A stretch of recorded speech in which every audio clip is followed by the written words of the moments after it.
Welcome to this Babies Can't Wait online presentation focused on standards for conducting Part C evaluation and assessment activities for infants and toddlers and their families.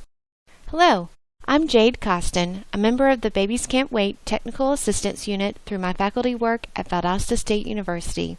At VSU, I serve as a faculty member in the Department of Communication Sciences and Disorders.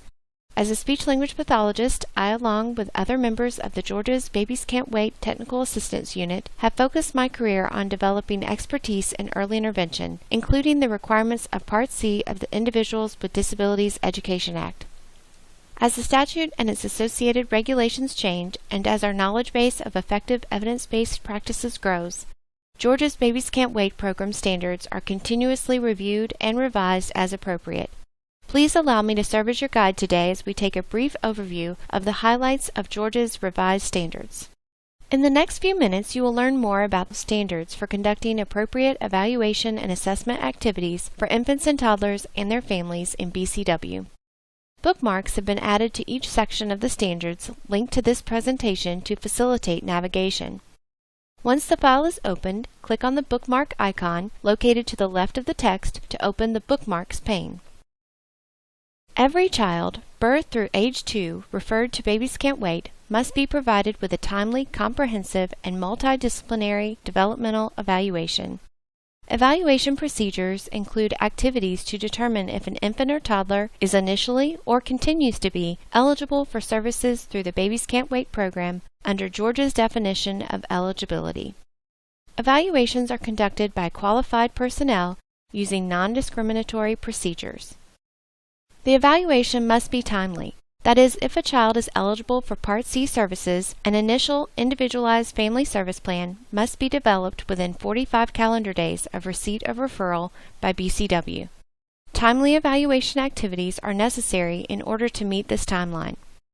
The evaluation conducted by qualified BCW providers is comprehensive, incorporating multiple procedures to determine the child's status in the following developmental domains: cognitive, communication, adaptive, physical, and social-emotional development. Essential requirements of assessment procedures under Part C of IDEA are the same as those for evaluation.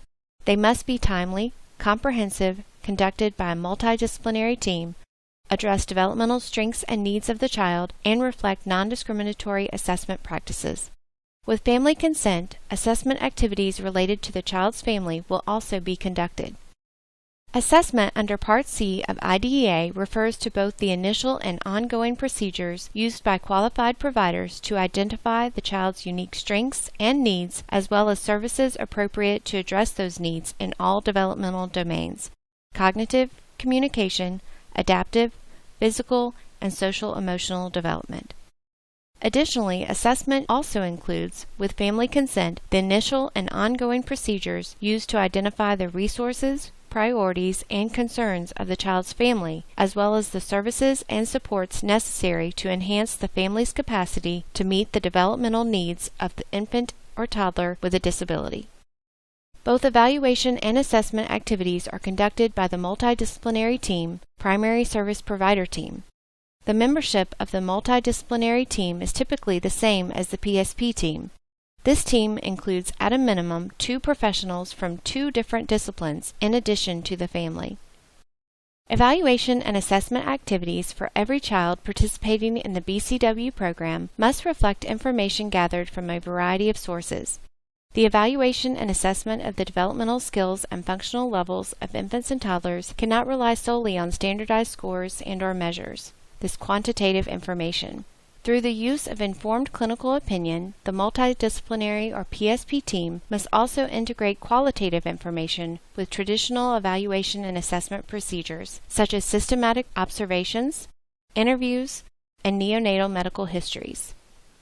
Informed clinical opinion is used by the multidisciplinary or PSP teams when making Part C eligibility and assessment decisions. In using informed clinical opinion, a team integrates all gathered information, both qualitative and quantitative, and determines the status of a child's development and need for early intervention services and supports. A team may use informed clinical opinion independently to establish eligibility even when other instruments used do not establish such eligibility. A child's eligibility for services cannot be based on a single criterion or procedure. Assessment under Part C of IDEA includes a family assessment with consent of the family. BCW standards define family as each family defines itself. The family assessment is designed to assist families in identifying their resources, priorities, and concerns related to enhancing the development of their infant or toddler. This process is family-directed and based on the family's determination of which aspects of the child's developmental delays are of high priority, relevance, and importance to them. This family assessment is strictly voluntary on the part of the family, and a family's decision not to participate in this process does not affect the child's eligibility for BCW services.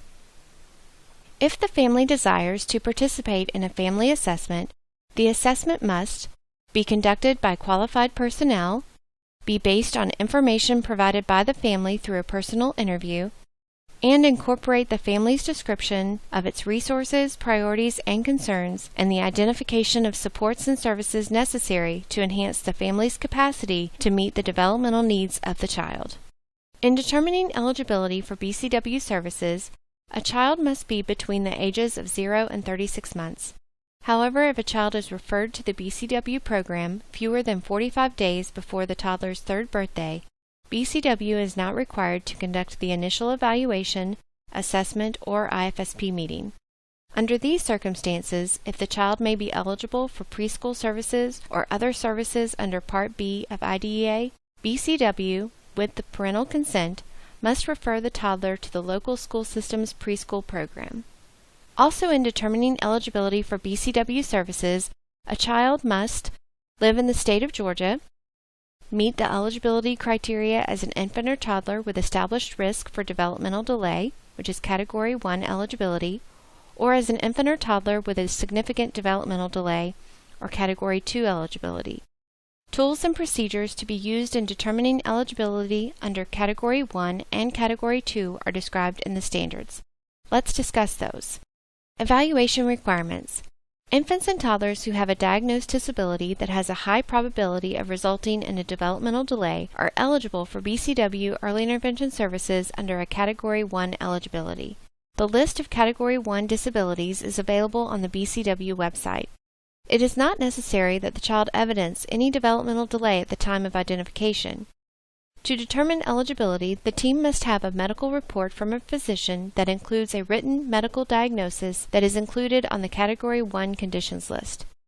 The medical diagnosis must include the ICD-9 code. If the child has any other medical diagnoses with accompanying codes, that information should be included in the medical report from the physician. Assessment requirements. In order to identify the child's unique strengths and needs, identify services appropriate to address those needs in all developmental domains, develop the content of the IFSP, and to track the child's ongoing developmental progress and obtain federally required information about child outcomes, the child must be assessed in all 5 developmental domains using one of the following instruments: the Assessment, Evaluation, and Programming System for Infants and Children, called the AEPS, the Battelle Developmental Inventory, the Bailey Scales of Infant Development, the Hawaii Early Learning Profile, called the HELP, the Carolina Curriculum for Infants and Toddlers with Special Needs, or the Developmental Assessment of Young Children, called the DACY.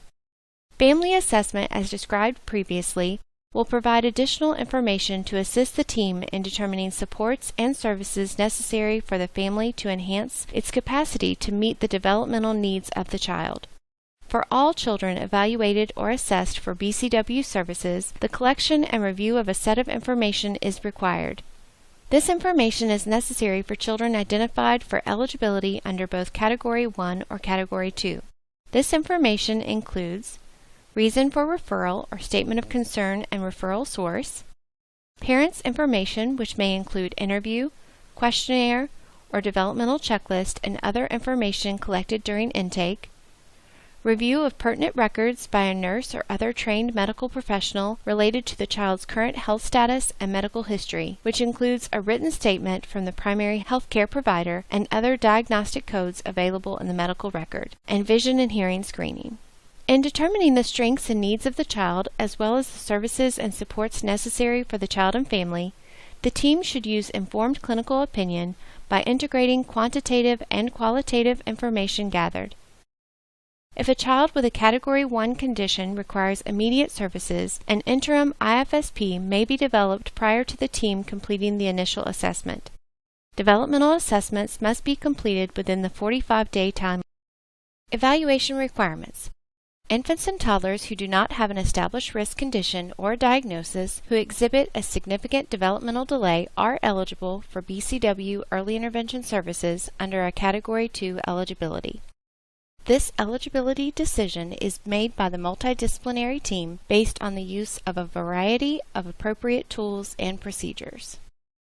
Every child referred for evaluation consideration under Category 2 eligibility must be evaluated by qualified personnel using one of the following standardized norm reference tools: the Bailey Scales of Infant Development, the Battelle Developmental Inventory, or the Developmental Assessment of Young Children. Qualified professionals must participate in the evaluation.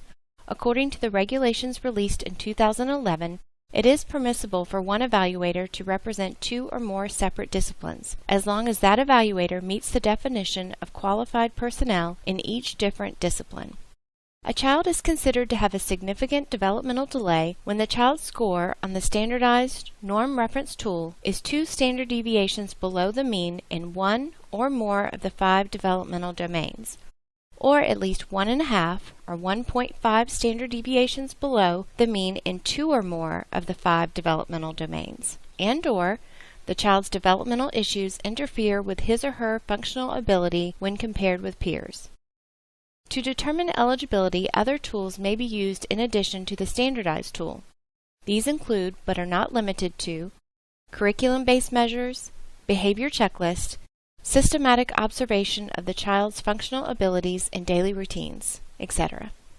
The determination that the child's developmental issues interfere with his or her functional ability when compared to peers may be made by the team using informed clinical opinion, even if the child's performance on the standardized norm reference measure does not document the criteria for a significant delay. This informed clinical opinion is made based on review of all available data. The eligibility decision is made by the consensus of the multidisciplinary team using informed clinical opinion, synthesizing qualitative and quantitative information about the child's development and need for early intervention services and supports. The team must use its knowledge of the multiple domains of development characteristic of infants and toddlers, the expected sequence of development, and the broad range of individual variations that may be seen in infants and toddlers experiencing typical development. Assessment requirements. In order to identify the child's unique strengths and needs, as well as services appropriate to address those needs in all developmental domains, and to develop the content of the IFSP, the team may use additional tools including the Preschool Language Scale, or PLS, the Peabody Developmental Motor Scale, the Receptive Expressive Emergent Language Test, or the REAL, the Assessment, Evaluation, and Programming System for Infants and Children, or the AEPS, the Hawaii Early Learning Profile, called the HELP, or the Carolina Curriculum for Infants and Toddlers with Special Needs.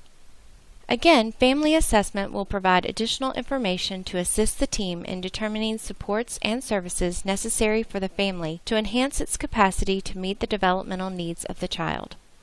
Family assessment activities are conducted if families provide informed consent.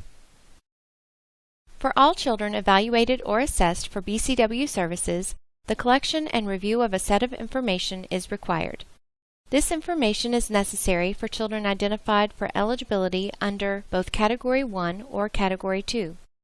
This information includes reason for referral and/or statement of concern and referral source, parents' information, which may include interview, questionnaire or developmental checklist, and other information collected during intake, review of pertinent records by a nurse or other trained medical professional related to the child's current health status and medical history, which includes a written statement from the primary health care provider and other diagnostic codes available in the medical record, and vision and hearing screening. In order to track the child's ongoing developmental progress and obtain federally required information about child outcomes, the child must be assessed in all 5 developmental domains using one of the following instruments: the Assessment, Evaluation, and Programming System for Infants and Children, known as the AEPS, the Battelle Developmental Inventory, the Bailey Scales of Infant Development, the Hawaii Early Learning Profile, known as the HELP, the Carolina Curriculum for Infants and Toddlers with Special Needs, or the Developmental Assessment of Young Children, known as the DAISY. Some children referred to BCW for evaluation may have been recently evaluated by other providers. With written, informed parental consent, the multidisciplinary team must consider any standardized or curriculum-based assessment data meeting Georgia requirements. For example, assessment conducted by qualified personnel that is less than 6 months old. This review of prior data is intended to prevent children and families from undergoing unnecessary assessments and avoid duplicating already existing evaluation and assessment information. Evaluation and assessment procedures used to determine eligibility and identify services and supports must be non-discriminatory in nature. To meet this expectation, there are several requirements. First, the evaluation and assessment tools and procedures must be conducted in the native language or other communication mode of the family unless it is clearly not feasible to do so.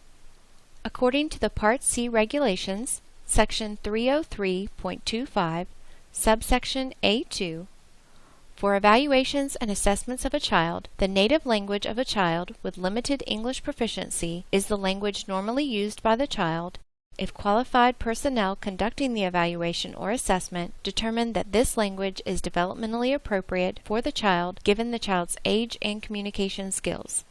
Second, the selection and administration of tools or procedures must occur in a culturally sensitive and effective manner. Third, the tools and procedures must accommodate the physical and sensory needs of the child. Fourth, the developmental evaluations and assessments must be conducted by trained and qualified personnel. Finally, interpretation services must be offered and made available to families to ensure active participation in the IFSP process. Thank you for allowing me to serve as your guide today as we completed a brief overview of the highlights of Georgia's revised standards for implementing evaluation and assessment activities with Georgia infants and toddlers and their families through the Babies Can't Wait program.